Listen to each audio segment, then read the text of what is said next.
ನಮ್ಮನೆ ಯುವರಾಣಿ ಹೇ ನಮ್ಮನೆ ಯುವರಾಣಿ. ಅಮ್ಮೋರೆ, ನೀವು ವೀರಮ್ಮರನ್ನ ತಪ್ಪು ತಿಳ್ಕೊಂಡಿದ್ದೀರಿ.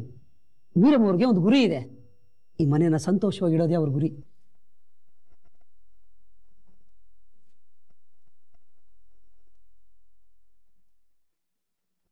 ಸುಂದ್ರಣ್ಣ, ಮನೇನ ಸಂತೋಷವಾಗಿಡೋದು ಎಲ್ರ ಗುರಿ, ಎಲ್ರ ಆಸೆ.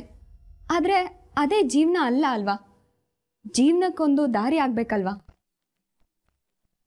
ಈಗ ಶಾಂಭವಿ ಅಮ್ಮ ಕಷ್ಟಪಡ್ತಿರೋದು ಯಾಕೆ?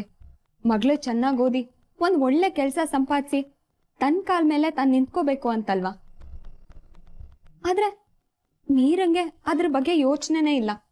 ಅವಳು ಯಾವಾಗ ನೋಡಿದ್ರು ತರಲೆ ತಮಾಷೆ ಅನ್ಕೊಂಡೇ ಇರ್ತಾಳೆ. ಅಮ್ಮ ಇಷ್ಟು ಕಷ್ಟಪಟ್ಟು ದುಡ್ದು ಓದಿಸ್ತಿರ್ಬೇಕಾದ್ರೆ ಮಗಳು ಅಷ್ಟೇ ಕಷ್ಟಪಟ್ಟು ಓದ್ಬೇಕಲ್ವಾ? ಮಗಳು ಓದಿ ಒಂದು ಒಳ್ಳೆ ಸ್ಥಾನಕ್ಕೆ ಬಂದ್ರೆ ಅಮ್ಮಂಗೂ ಒಂದು ಹೆಮ್ಮೆ ಇರುತ್ತೆ. ಅವ್ರ ಜೀವನನೂ ಸಾರ್ಥಕ ಅನ್ಸತ್ತೆ. ಲೈಫಲ್ಲಿ ಯಾವ ಪ್ರಾಬ್ಲಮೂ ಇರಲ್ಲ. ನಾನು ಆ ಗುರಿ ಬಗ್ಗೆ ಮಾತಾಡ್ತಿದ್ದೀನಿ. ಸುಂದ್ರ, ಅಹಲ್ಯಮ್ಮ ಹೇಳ್ತಾ ಇರೋದು ಕರೆಕ್ಟಾಗಿದೆ. ಮನುಷ್ಯನಿಗೆ ಜವಾಬ್ದಾರಿ ಅನ್ನೋದು ಬಂದಾಗಲೇ ಮನುಷ್ಯ ಗಂಭೀರವಾಗಿರೋದು. ಈ ಹುಡುಗಿಗೆ ಜವಾಬ್ದಾರಿ ಅನ್ನೋದೇ ಇಲ್ಲ. ಅಹಲ್ಯಮ್ಮ, ನೀವು ಸರಿಯಾಗಿ ಹೇಳಿದ್ರಿ. ಸುಂದ್ರಣ್ಣ, ಅಂದಹಾಗೆ ಈ ಮನೆ ಖುಷಿಗೆ ಯಾವತ್ತೂ ಯಾರಿಂದನೂ ಯಾವ ತೊಂದರೆನೂ ಆಗಲ್ಲ. ಅದ್ರ ಬಗ್ಗೆ ಯಾರು ಯೋಚನೆ ಮಾಡೋ ಅವಶ್ಯಕತೆನೂ ಇಲ್ಲ.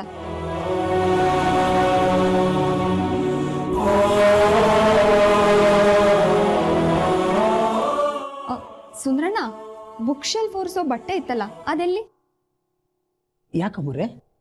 ಏನಿಲ್ಲ, ಈಗ ತಾನೇ ಒಂದು ಬುಕ್ ತಗೊಳ್ಳೋಣ ಅಂತ ಹೋದೆ. ಅಲ್ಲಿ ತುಂಬಾನೇ ಧೂಳಿತ್ತು, ಅದನ್ನ ಕ್ಲೀನ್ ಮಾಡೋಣ ಅಂತ. ಎಲ್ಲಿ ಆ ಬಟ್ಟೆ ಕೊಡ್ತೀರಾ? ಪರವಾಗಿಲ್ಲ ಬಿಡಮ್ಮರೆ, ನಾನೇ ಒರೆಸ್ತೀನಿ.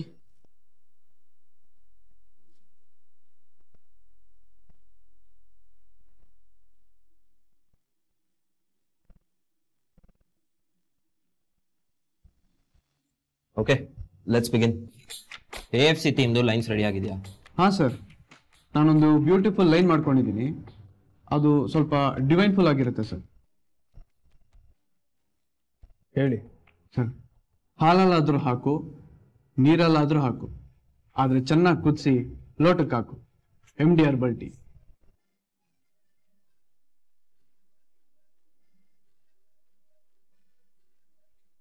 ಮತ್ತೆ ನೆಕ್ಸ್ಟ್? ಅಂತಿಂತ ಟೀ ಅಲ್ಲ, ಇದರಂತ ಟೀ ಇಲ್ಲ. ಕುಡಿದ್ರೆ ಲೈಫಲ್ಲಿ ಟೆನ್ಷನ್ ಬರಲ್ಲ. MD herbal tea. Next?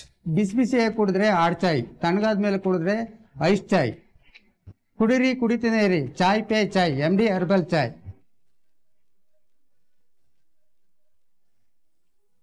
Next? By two tea ಕುಡಿಬೇಡಿ, ಓವರ್ ಟೈಮ್ ದುಡಿಬೇಡಿ. ಎರಡೂ ಗೊತ್ತಾಗಲ್ಲ. 10 ರೂಪಾಯಿ ಪ್ಯಾಕ್ನಲ್ಲಿ ಪ್ಲಾಸ್ ತುಂಬ tea, MD herbal tea. What a great lines. ಇದೇ ತರ ಅದ್ಭುತವಾಗಿ ಇನ್ನೂ ಯಾರು ಲೈನ್ಸ್ ಬರ್ತಿದ್ದೀರಾ ಹೇಗೆ?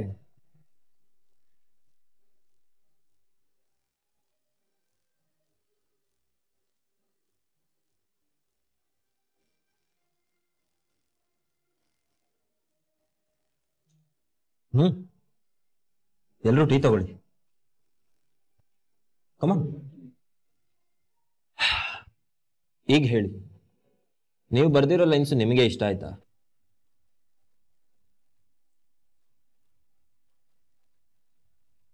ನಾಳೆ ದಿನ ನೀವು ಬರ್ದಿರೋ ಲೈನ್ಸು ಟಿವಿಲಿ ಬರ್ತಿದ್ರೆ ಅದನ್ನ ನೋಡಿ ನಿಮಗೆ ಅದು ಇಷ್ಟ ಆಗುತ್ತಾ ಅಥವಾ ಜೋಕ್ ತರ ಅನ್ಸುತ್ತಾ?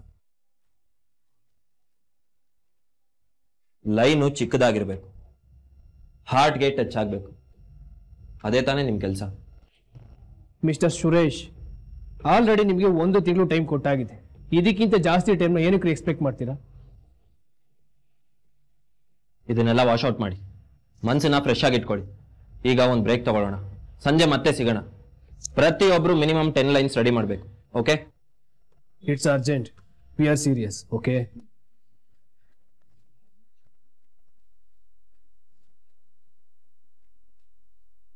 ಮನಿ ಕಷ್ಟ ಇದೆ ಕಣೋ, ತುಂಬಾ ಕಷ್ಟ ಇದೆ. ಇಲ್ಲ ಅಣ್ಣ, ನಮಗೊಂದು ಈಸಿಯಾಗಿರೋ ದಾರಿ ಇದೆ. ಏನದು? ಅದಕ್ಕೆ ಆಫೀಸಿಗೆ ಬರೋದಕ್ಕೆ ಕೇಳೋಣ. ಅದಕ್ಕೆ ಆಫೀಸಿಗೆ ಬಂದರೆ ಎರಡು ಅವರಲ್ಲೇ ಲೈನ್ ಸಿಗುತ್ತೆ. ನಾಳಿದ್ದೆ ಶೂಟಿಗೆ ಹೋಗ್ಬೋದು ನಾವು.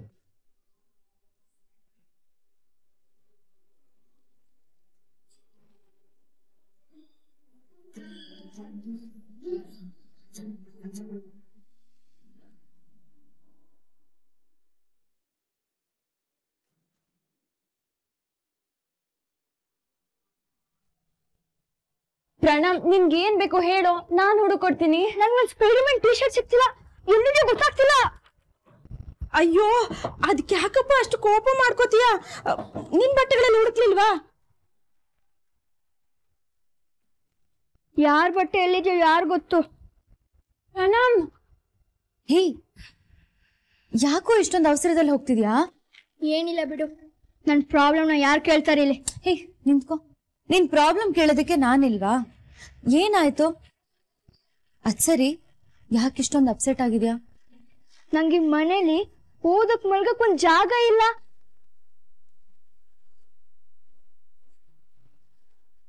ಅಯ್ಯೋ, ನಮ್ರತಾ ಲಕ್ಷ್ಮಿ ಆಂಟಿ ರೂಮ್ ಇದೆಯಲ್ಲ, ಇಲ್ಲೇ ಓದ್ಕೋ.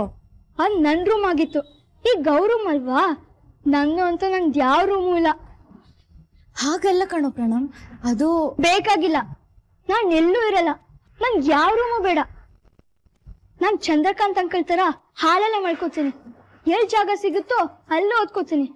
ಜಾಗನೇ ಇಲ್ಲ ಅಂದ್ರೆ ಟೆರೆಸ್ ಮೇಲೆ ಹೋಗಿ ಬಿಸಿಲಲ್ಲಿ ಓದ್ಕೋತೀನಿ. ಹೇ ಪ್ರಣಮ್, ಪ್ರಣಮ್ ನಿಂತ್ಕೊಳ್ಳೋ ಇಲ್ಲಿ. ಸಾರಿ ಮೀರಾ, ನಮ್ಮಿಂದ ಈ ಮನೆಯಲ್ಲಿ ಏನೇನೋ ಪ್ರಾಬ್ಲಮ್ಸ್ ಆಗ್ತಿದೆ. ನಿಜ, ಇಷ್ಟು ದಿನ ಈ ರೂಮು ಪ್ರಣಮ್ದಾಗಿತ್ತು. ಇವಾಗ ನಮಗೋಸ್ಕರ ಬಿಟ್ಕೊಡೋದು ಅಂದ್ರೆ ಅವನಿಗೂ ನೋವಾಗುತ್ತೆ.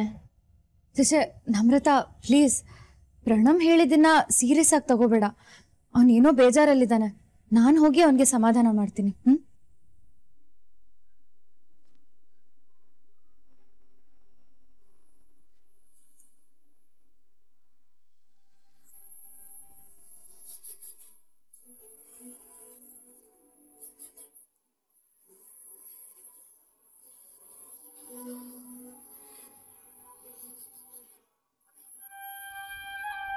ಅಮ್ಮ, ಮೀರಂಗೆ ಗುರಿ ಇಲ್ಲ ಅಂತ ನಾನು ಹೇಳಿದ್ದಕ್ಕೆ ನಿಮಗ್ ಬೇಜಾರಾಗಿಲ್ಲ ತಾನೆ?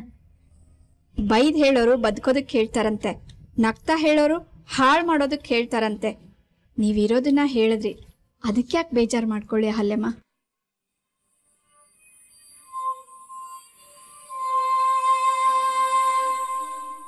ಪ್ರಣಮ್,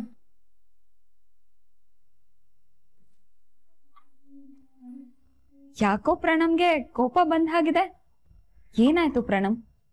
ನೀನ್ ಕೋಪನ ಫ್ರಿಜ್ ಮೇಲೆ ತೋರಿಸಿದ್ರೆ ಫ್ರಿಜ್ಜಿಗೆ ಏಟಾಗಲ್ವಾ? ಫ್ರಿಜ್ ಹಾಳಾಗಲ್ವಾ? ಫ್ರಿಜ್ ಬಾಗ್ಲನ್ನ ಅಷ್ಟು ಜೋರಾಗಿ ಹಾಕ್ಬಾರ್ದು ಕಣೋ. ಸಾರಿ ಅದಕ್ಕೆ.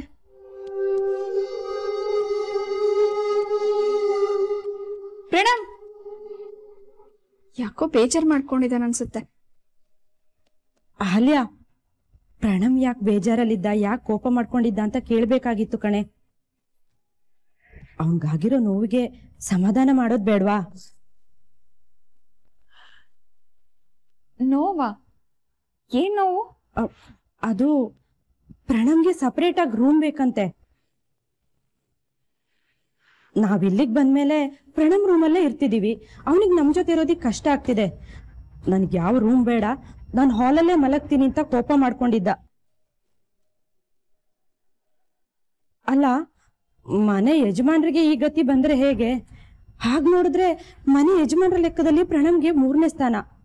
ಪಾಪ, ಅವನ್ ಉಳ್ಕೊಳಕ್ಕೆ ಒಂದ್ ರೂಮ್ ಇಲ್ಲ.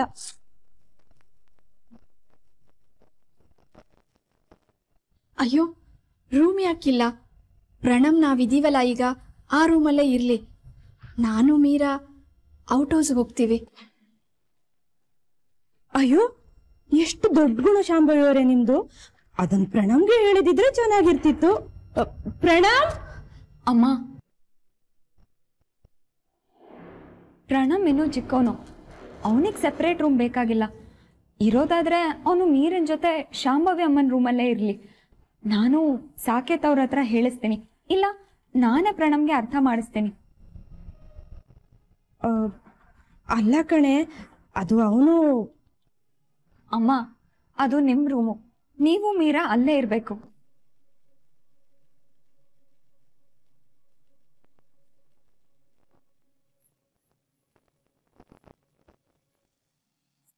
ಅಹಲ್ಯ ಅಹಲ್ಯ, ರೊಟ್ಟಿ ಜಾರಿ ತುಪ್ಪದ ಬರಣಿಗೆ ಬೀಳ್ತಾ ಇದೆ ಅಮ್ಮ. ನಾವು ನಿರೀಕ್ಷೆ ಮಾಡಿದ್ಕಿಂತ ಬಹಳ ಬೇಗ ನಾವು ಆಸೆ ಪಟ್ಟ ದಾರಿಗಳು ಕಾಣ್ತಾ ಇದೆ. ಅಂಥದ್ದೇನಾಯ್ತು ಚಿಕ್ಕಪ್ಪ? ಈಗ ಯಾವಾಗ ನೋಡಿದ್ರು ಕೊರಗು ಕೊರತೆ ಎರಡ್ರ ಬಗ್ಗೆನೇ ಹೇಳ್ತಾ ಇದ್ರಿ. ಇವತ್ ನೋಡಿದ್ರೆ ತುಂಬಾ ಖುಷಿಯಾಗಿದ್ದೀರಾ. ಅದೇಮ್ಮ, ಅನಿಕೇತ್ ಸಾಕೇತ್ ನಿನ್ನ ವಾಪಸ್ ಆಫೀಸ್ ಕರ್ಸ್ಕೋಬೇಕು ಅಂತ ಮಾತಾಡ್ತಾ ಇದ್ರು. ಅನಿಕೇತು ಕಂಪನಿಲಿ ನಿನಗಾಗೆ ಒಂದು ಸಪರೇಟ್ ಆಗಿ ಒಂದು ಪೊಸಿಷನ್ ಕ್ರಿಯೇಟ್ ಮಾಡ್ಬೇಕು ಅಂತ ಹೇಳ್ತಿದ್ದ. ಅಂದ ಮೇಲೆ ಸಾಕೇತ್ಗೆ ಸರಿಸಮವಾಗಿ ನಿನ್ನ ಸ್ಥಾನನೂ ಇರುತ್ತೆ ಅಂತ ನನಗನ್ನಿಸ್ತಾ ಇದೆ. ನಿಮ್ಗೇನ್ ಅನ್ಸತ್ತೆ ಚಿಕ್ಕಪ್ಪ? ನಾನ್ ಆಫೀಸ್ಗೆ ಬರ್ಬೇಕೋ ಬರ್ಬಾರ್ದು? ಏನಮ್ಮ ಹೇಳ್ತಿದ್ಯಾ ನೀನು? ನಮ್ ಗುರಿ ಈಡೇರೋದಕ್ಕೆ ಇದಕ್ಕಿಂತ ಸುಲಭವಾದ ದಾರಿ ಇದೆಯಾ? ಹಾ, ಸರಿ ಬಿಡಿ ಚಿಕ್ಕಪ್ಪ, ಅವ್ರು ಬಂದು ನನ್ನ ಹತ್ರ ಮಾತಾಡ್ಲಿ, ನಾನ್ ಮಾತಾಡ್ತೀನಿ. ಅವಾಗೇನೋ ಅವಶ್ಯಕತೆ ಇತ್ತು, ಅದಕ್ಕೆ ಕೆಲಸ ಮಾಡ್ತಿದ್ದೆ. ಆದ್ರೆ ಈಗ ಸ್ವಲ್ಪ ಯೋಚನೆ ಮಾಡ್ಬೇಕು, ನೋಡೋಣ ಏನ್ ಮಾಡೋದು ಅಂತ. ಅಲ್ಲಮ್ಮ ಅದು. ಸರಿ ಚಿಕ್ಕಪ್ಪ, ಕೆಲಸ ಮುಗಿಸ್ಕೊಂಡು ಮನೆಗೆ ಬನ್ನಿ.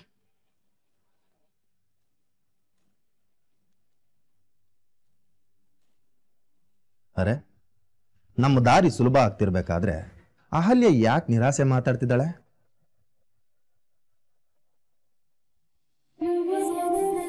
ರಾಮಣ್ಣ ಅಂಕಲ್ ಅಂತೂ ಹೋಟೆಲಲ್ಲಿ ಒಬ್ಬರೇ ಆಗ್ಬಿಟ್ಟಿರ್ತಾರೆ. ಚಿಂಟು ಅಣ್ಣ ಸಿನಿಮಾ ಅದು ಇದು ಅಂತ ಹೊರಟ್ರೆ ಸಾಕು, ಹೋಟೆಲ್ ಕಡೆ ಗಮನನೇ ಇರಲ್ಲ. ಸಂಜೆ ಹೊತ್ತಾದ್ರೆ ಸಾಕು ರಶ್ ಆಗ್ಬಿಡುತ್ತೆ, ಕಣ್ಮುಟ್ಟಕ್ಸಕ್ಕೂ ಟೈಮ್ ಇರಲ್ಲ. ಮೀರಾ, ಕಾಫಿ. ಥ್ಯಾಂಕ್ಸ್ ಅಕ್ಕ, ನಂಗೆ ಬೇಡ. ಮೀರಾ, ನಿನಗೋಸ್ಕರ ಬಜ್ಜಿ ಮಾಡಿದ್ದೀನಿ. ಸಂಜೆ ಟೈಮಲ್ಲಿ ಬಜ್ಜಿ ಜೊತೆ ಕಾಫಿ ಒಳ್ಳೆ ಕಾಂಬಿನೇಷನ್. ಬೇಡ ಅಂತ ಹೇಳ್ಬೇಡ, ಚೆನ್ನಾಗಿರುತ್ತೆ, ತಿನ್ಬಿಟ್ಟು ಹೋಗು. ಅಕ್ಕ, ನಂಗೆ ತುಂಬ ಟೈಮ್ ಆಗ್ತಿದೆ, ಬೇಡ. Thank you.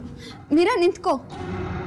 ಅದೇನದು ಪ್ರತಿದಿನ ಸಂಜೆ ಇಷ್ಟೊತ್ತಾಗ್ತಿದ್ದ ಹಾಗೆ ಹೊರಟ್ಬಿಡ್ತೀಯಲ್ಲ, ಅದೇನಂತ ಕೆಲಸ? ಕೆಲಸ ಇರೋದಕ್ಕೆ ಹೋಗ್ತಿದ್ದೀನಿ. ಅದೇ ಏನು? ಅದೆಲ್ಲ ನಿಮ್ಗೆ ಯಾಕೆ? ರಾತ್ರಿ ಹೊತ್ತು ಹೆಣ್ಮಕ್ಳು ಒಬ್ಬೊಬ್ಬರೇ ಓಡಾಡೋದು ಸರಿಯಲ್ಲ ಪುಟ್ಟ. ದಯವಿಟ್ಟು ಅಕ್ಕ, ನನ್ನ ಬಗ್ಗೆ ಇಷ್ಟೊಂದು ಕಾಳಜಿ ತೋರಿಸ್ಬೇಡಿ. ನನ್ನ ಸೇಫ್ಟಿ ಬಗ್ಗೆ ನನಗೆ ಚೆನ್ನಾಗಿ ಗೊತ್ತು. ನಿಮ್ಮ ಉಪದೇಶ ನನಗೆ ಬೇಡ. ಕಾಫಿ ಬಿಸಿ ಆಗಿದೆ, ಬಜ್ಜಿನೂ ಬಿಸಿ ಆಗಿರ್ಬೇಕು. ನೀವೇ ತಿನ್ಕೊಂಡ್ಬಿಡಿ. ಮೀರಾ,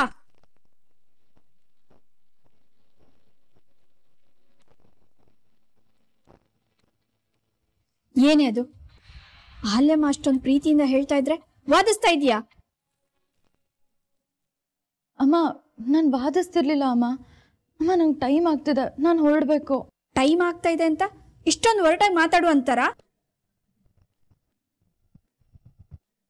ಅಕ್ಕ, ನಾನು ಹೊರಟಾಗಿ ಮಾತಾಡಿದೆ ಅಂತ ನಿಮ್ಗೆ ಅನ್ಸಿದ್ರೆ ನಾನು ಸಾರಿ ಅಕ್ಕ. ಅಮ್ಮ, ನಂಗೆ ಟೈಮ್ ಆಯ್ತು, ನಾನು ಬರಲಾ? ಮೀರಾ, ನೀನ್ ಎಲ್ಗೂ ಹೋಗೋದು ಬೇಡ. ನೀನ್ ದಿನ ಮಾನ್ಯ ಮನೆಗೆ ಓದ್ಕೊಳಕ್ ಹೋಗ್ಬೇಕು ಅಂತ ಏನಾದ್ರೂ ಇದೆಯಾ? ಮಾನ್ಯನೇ ಇಲ್ಲಿಗೆ ಬರಕ್ ಹೇಳು. ಅಮ್ಮ, ಇಲ್ಲಿ ಓದ್ಕೊಳ್ಳೋದಕ್ಕಾಗಲ್ಲ ಅಮ್ಮ. ಸ್ಟಡಿಗೆ ಅವ್ರ ಮನೆನೇ ಬೆಟರು. ಯಾಕೆ? ಅಂಥದ್ದೇನಿದೆ ಅಲ್ಲಿ? ಅಮ್ಮ, ನಾನು ಏನು ಅಂತ ನಿನಗೆ ಗೊತ್ತಿಲ್ವಾ? ಇಲ್ಲೇ ಇದ್ರೆ ಟಿವಿ ನೋಡ್ತೀನಿ. ಸಿನಿಮಾ ಏನಾದ್ರೂ ಬರ್ತಿದೆ ಅಂದ್ರೆ ಹಾಗೆ ಕೂತ್ಕೊಂಡ್ ಬಿಡ್ತೀನಿ. ಈ ಪ್ರಣಮ್ ಏನಾದ್ರೂ ಬಂದು ಕೀಟ್ಲೆ ಮಾಡಿದ್ರೆ ಅವನ ಜೊತೆ ತರ್ಲೆ ಮಾಡ್ಕೊಂಡು ಹಾರಾಡ್ತೀನಿ. ತಿನ್ಬೇಕು ಅನ್ಸಾಗ್ಲಿಲ್ಲ ಅಡ್ಗೆ ಮನೆಗೆ ನುಗ್ತೀನಿ. ಸುಮ್ಮನೆ ಟೈಮ್ ಹಾಳಾಗುತ್ತಮ್ಮ. ಅಮ್ಮ, ಕಾನ್ಸಂಟ್ರೇಟ್ ಮಾಡಿ ಓದೋದಕ್ಕಾಗಲ್ಲ ಅಮ್ಮ. ಎಕ್ಸಾಮ್ಸ್ ಮುಗಿಯೋವರೆಗೂ ಬೇಡ ಅಂತ ಹೇಳ್ಬೇಡ ಪ್ಲೀಸ್, ನಿನ್ ದಮ್ಮಯ್ಯ. ಓ, ನೀನು ಓದೋದಕ್ಕೆ ಮಾನ್ಯ ಮನೆಗೆ ಹೋಗ್ತಿದ್ದೀನಿ ಅಂತ ಹೇಳಿದಿದ್ರೆ ಆಗ್ತಿತ್ತು. ಸರಿ, ಒಂದ್ ನಿಮಿಷ ಇರು, ಈಗ ಬರ್ತೀನಿ ಅಮ್ಮ.